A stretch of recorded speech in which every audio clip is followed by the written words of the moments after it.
Okay, welcome to how to tie a Fukuro-Obi if you don't have a lot of time, and yes, this is how you do it. I'm not going to put on a kimono, I'm just going to put it over my clothes because the obi is hard on its own.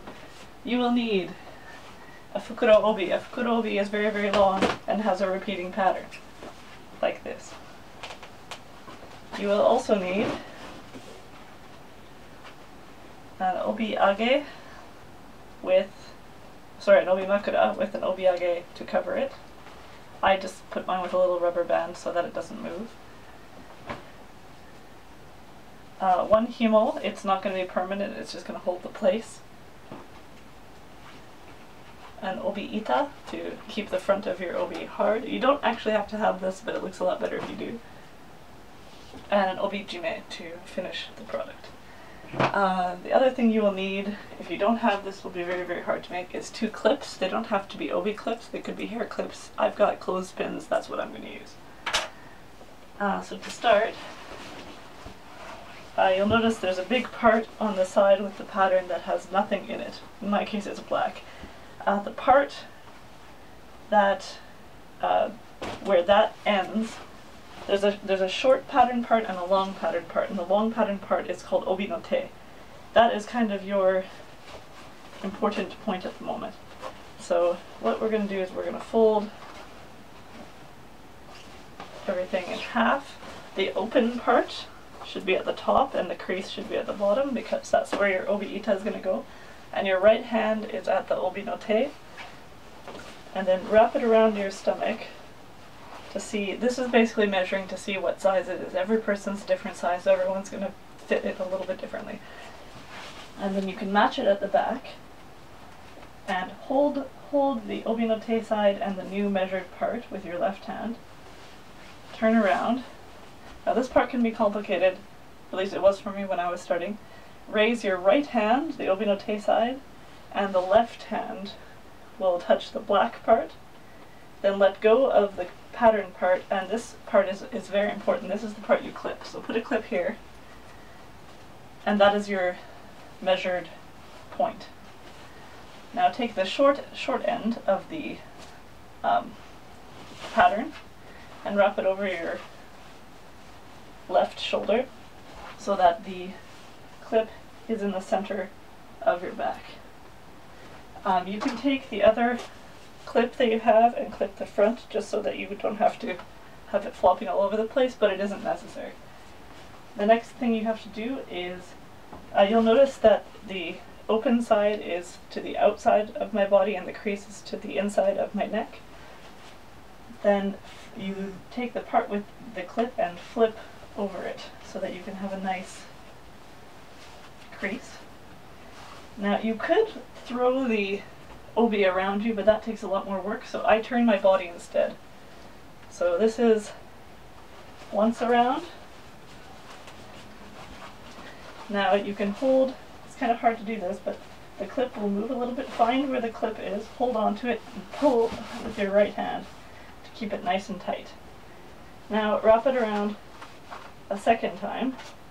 Again, try to keep the clip in one place. I move my body rather than moving the obi because it is easier for me. Again, find your clip and pull to the left to make it nice and tight. At this point you would put in the obi-ita and maybe open up the front a little bit to make more space for it. I'm going to skip that because I don't have a lot of time.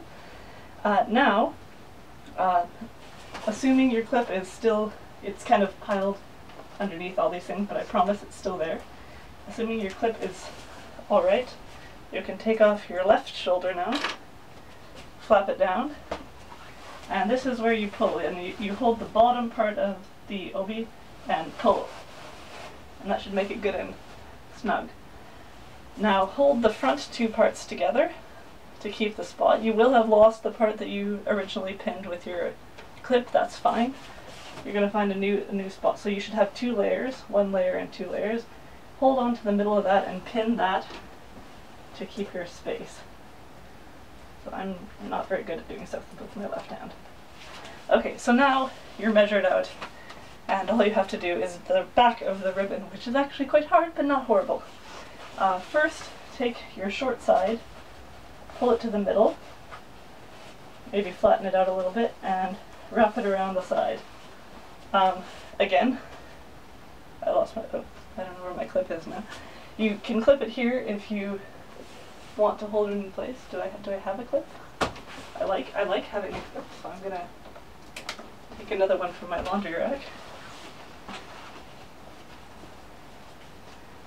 Yes, I prefer to have it clipped just because I don't like it hanging all over the place, but everyone is different. So we'll worry about this part later. Next part is the rest of your obi. Now this part is kind of frustrating if you want to get the pattern right. If you don't care about the pattern, you don't have to pay attention to this part so much. But if you do want to make a repeating pattern, you kind of do have to follow these rules. So what I do, is I always fold about right in half to make a perfect square. So from this point, it should be a square. Plus I add about, I don't know, 2 inches to 5 centimeters-ish of space for the obi makura. So this point is kind of the pattern that you want to see, but not the part that will be displayed. So if you keep this point, and then you wrap the rest on top. Now what I always do is I keep the bottom part with one finger or one thumb, and you can watch to match. You can see this gold arrow is going to be the part that matches over. This gold arrow is going to match here, so I need to make sure it matches the right size. Okay, so I don't know how obvious it is that I've done that, but the bottom part and this part will be the same pattern now. And this top loop should be longer than the bottom, because we're going to fold this over in a second. Okay, so to make sure that all looks right, hold it with your left arm or armpit, and you can wrap around the edge. I've actually got way more fabric than I usually have because I'm not wearing a kimono and I'm a lot skinnier without all the layers. So it's kind of hard to tell, but what will end up happening is you will have what looks like 4 layers. 1, 2, 3, 4. That is good. So once you check in the mirror, see that it's straight, almost better not to check in the mirror and just feel to make sure all the sides are not overlapping, and then hold this point with your right hand. So this is your soon-to-be obi shape. So now what you can do is, oh dear, find your obi makura and obiage covered with the obiage. I can always never remember which one's up. I believe the smaller side is up, so we're going to go with that. And what you want to do is you have, at the top you have what looks like 4 layers, but you've only got 2 pieces. You've got a loop and a flat part. You want to have the obiage and the obi makura go between those 2 pieces and rest inside here. So I'm going to have it as close to the middle as I can. It's kind of hard to show this, but you want to keep that flat shape so you can open it with your thumb and keep your fingers in the same spot. Now this part, don't look in a mirror. If you look in a mirror, you're going to have a crooked obi, because no matter what you do, you cannot make your head look straight. So as tempting as it is to look, don't look. Put your hands behind you. Oh wow, this is really long without a kimono.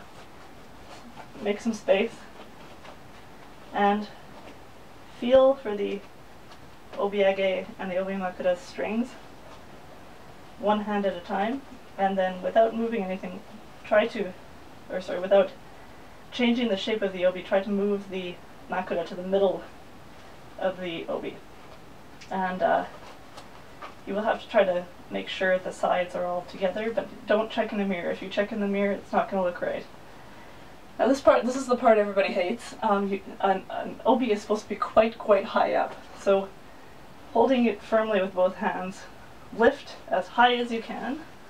Now that's ridiculous, no one's going to wear an obi that high. And then when it's pressed against your back, push it on top of where the the rest of your obi is grab the sides and come to the front. Now you don't have to tie the scarf part yet, just take out the strings. We can do the scarf part later, except I've lost my string. There we go. To make it secure, you can tie it once like a knot, but I do it twice so that it doesn't move. If your obi falls, everything sucks, so this part has to be pretty tight. So you can tie it, and don't make it so it hurts yourself, but make sure that it's tight. If it's not snug, then it's probably going to fall apart. So twice across, and then a little bow, and this part goes inside. Ideally, the obi age and the obi makura part is really high, and the strings are tied kind of lower at the back. I'm not very good at that, admittedly. Temporarily, I'm going to tie this in the front, and we'll get that last. So now, we've got a more or less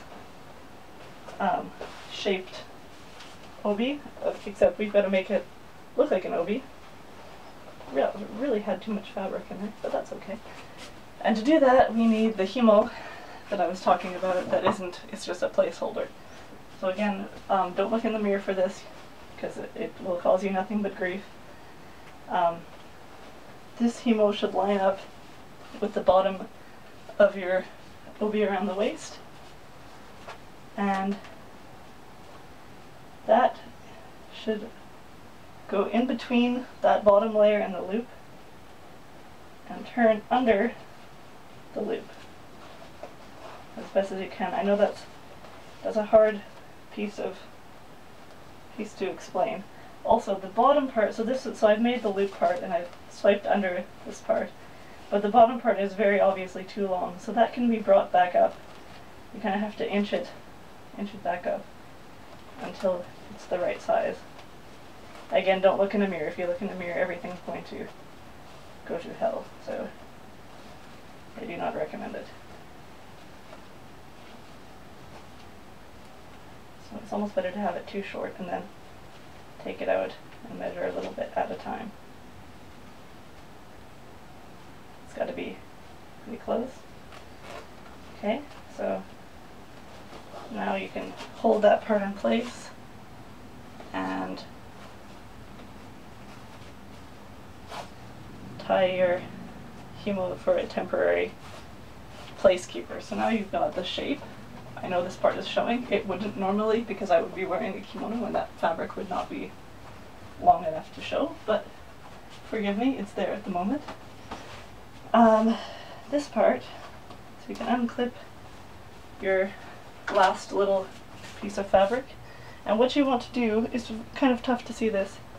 The himo that you've just tied around is where this is going. So what you do is you put, I always put my hand through on both sides so I can catch at the other end.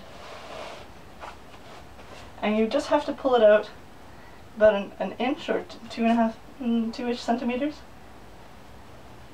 Then the extra part that you have on this side gets folded in to itself. At the beginning it'll feel like, oh god, there's no way that I tucked that in the right space, but if you look, you can check in the mirror if it looks flat on this side, and if it looks flat on that side, you probably did it right.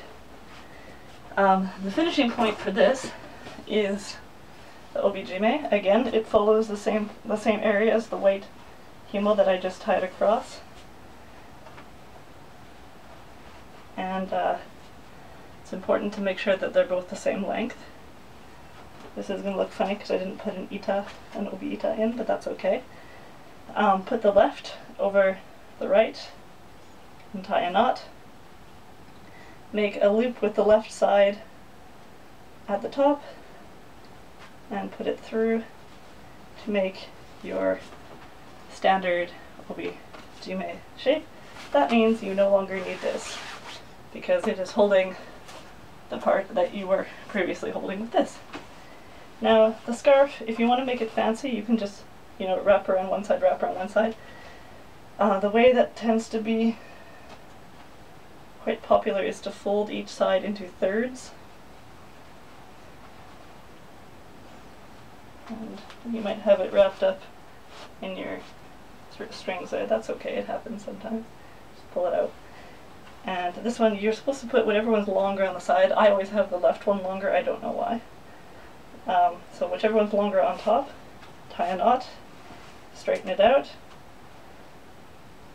put in a finger, and twist it towards the side that you have a hanging piece. And keep your finger in there to keep the shape really nice. Push through the opposite side, and then you get a really nice circle piece. You can tuck in the edges into your obi. Again, because I don't have an ita in here, it's a little bit soft looking, but otherwise fine.